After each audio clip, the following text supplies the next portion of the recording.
A'udzubillahi Bismillahirrahmanirrahim. Assalamualaikum warahmatullahi ta'ala wabarakatuh.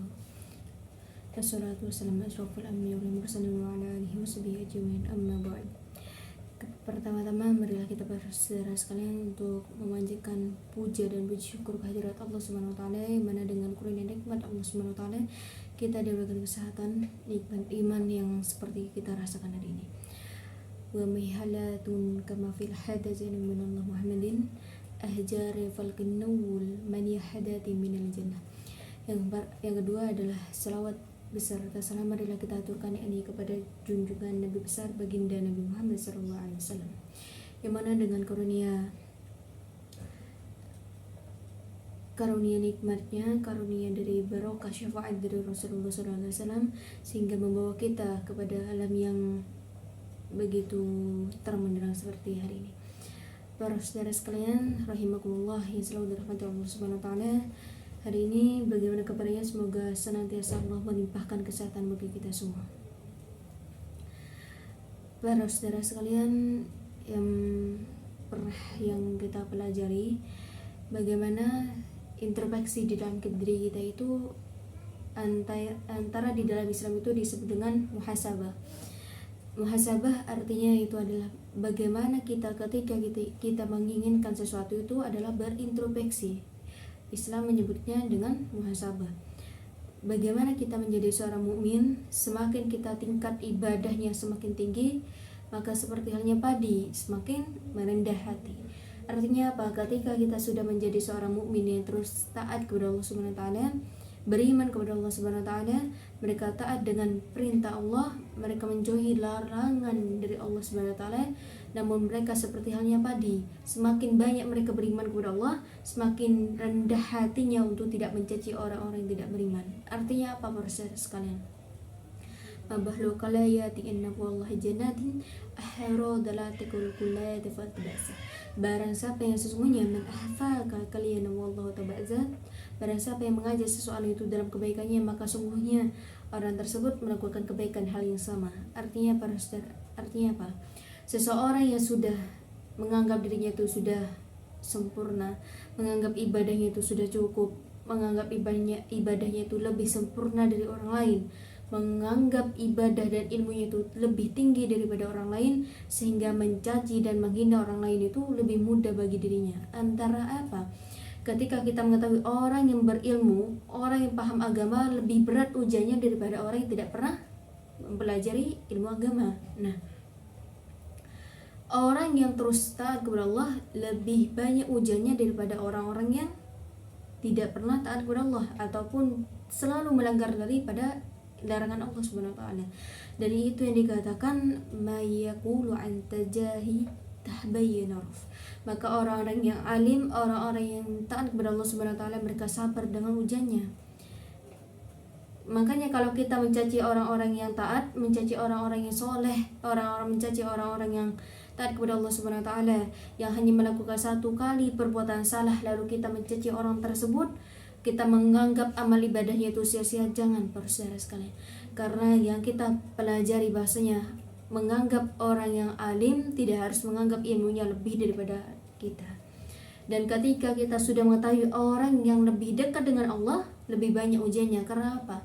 Karena Allah memberikan suatu ujian kepada hambanya, tabul habbika awal mudarataf, bahwasanya Allah memberikan ujian kepada mereka dengan tandanya mereka sayang. Makanya kalau kita mengetahui orang-orang yang memang paham agama, lebih banyak ujiannya. Orang-orang yang memang taat kepada Allah lebih banyak ujiannya daripada orang-orang yang murka kepada Allah, tidak pernah taat kepada Allah. Itulah perbedaan orang-orang yang beruntung nanti di akhirat dan orang-orang yang memang harus dibanyakkan ujiannya terlebih dahulu. Nah, oleh sebab itulah para saudara sekalian, kita yang sebagai seorang mukmin yang mengaku taat kepada Allah Subhanahu wa taala, yang mengaku kita sebagai seorang muslim yang mengajak orang dari kebaikan, mengajak orang dari keburukan menjadi kebaikan, itu suatu ibadah bagi kita semua. Karena apa? Kalau kita ilmu tanpa penerapan, ilmu hanya untuk dikatakan tanpa penerapan, itu sama halnya kita menanam sesuatu yang memang tidak ada hasilnya. Dan oleh sebab itu ilmu yang kita dapat itu tidak hanya sebagai sebagai pengetahuan bagi kita sendiri. Jadikan itu sebagai penerapan bagi kita, lalu kita bisa menjadikan contoh kepada orang lain. Bagaimana kita akan memberi ilmu kalau kita tidak bisa menerapkan ilmunya? Nah, banyak orang berilmu tapi tidak bisa menerapkan ilmunya. Banyak orang-orang beriman tapi tidak bisa merendahkan imannya, merendahkan hatinya, merendahkan daripada apa yang mereka lakukan. Karena banyak orang beriman tapi mereka sombong dengan apa yang mereka lakukan. Banyak orang beriman tapi mereka mengaku lebih baik daripada orang-orang yang tidak beriman.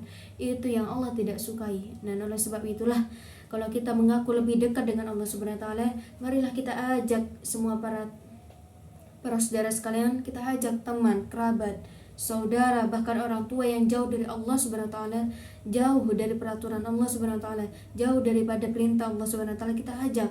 Kita jangan merasa puas dengan ibadah. Jangan kita merasa puas dengan ibadah kita, karena kita tidak tahu ibadah mana yang kita akan terima. Nah, kalau kita mau mencaci orang-orang yang tidak taat kepada Allah, sekali mereka itu taat kepada Allah Subhanahu wa taala, mereka lebih mulia daripada kita. Karena banyak orang bajingan tapi mereka merupakan salah satu kekasih Allah. Banyak yang dahulunya mereka itu bajingan tapi merupakan salah satu akhirnya mereka menjadi kekasih Allah. Karena apa? Satu kebaikanmu akan menjadi salah satu taatnya kepada dirimu, itu menjadikan salah satu kunci utama bagi mereka untuk memasuki orang-orang yang lebih mulia. Karena banyak kekasih Allah,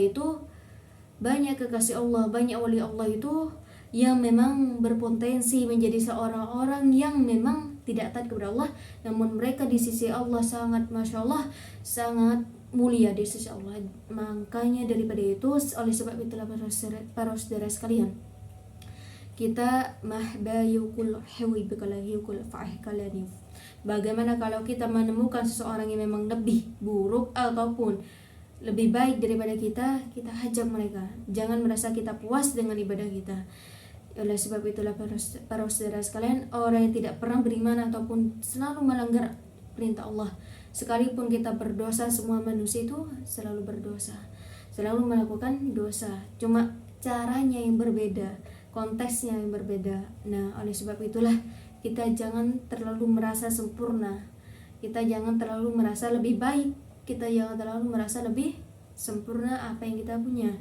Karena yang perlu kita ketahui bahwasanya di tanah masih ada langit dan di langit masih ada langit. Dan oleh sebab itulah, seperti halnya kita ketika kita menjadi orang beribadah, mungkin bisa jadi orang yang kita anggap remeh, orang yang anggap kita rendah, yang kita anggap orang tersebut orang yang tidak pernah beriman, bisa jadi suatu saat itu merupakan orang-orang paling termulia di hadapan Allah Subhanahu wa taala. Makanya jangan mencaci ibadahnya orang, jangan mencaci ibadahnya seseorang, karena kita tidak tahu hubungan mereka dengan Allah itu seperti apa. Karena sesuatunya wal kul basirun wallah, sekalian sesuatu yang bersifat ritual, bersifat religius, hanya Allah dan mereka yang tahu. Barakallahu fiikum, barakallahu fi semua ba'dal kulaja fi qulubi karani fa ilan rahmatal lil alamin. Semoga kita semua terhindar dari sifat sombong. Semoga kita semua terhindar dari sifat yang mana oleh nikmat falkuf, yang orang-orang merasa nikmatnya itu lebih baik. Dan semoga kita menjadi orang-orang yang terpilih di hadapan Allah Subhanahu wa taala. Semoga kita diampuni semua dosa-dosa kita di hadapan Allah Subhanahu wa taala, dan semoga kita menjadi golongan umat Rasulullah sallallahu alaihi wasallam yang selalu dimuliakan Allah Subhanahu wa taala. Barakallahu fi sa'akum mahwa yati qul layat Muhammad sallallahu alaihi wasallam. Wassalamualaikum warahmatullahi wabarakatuh.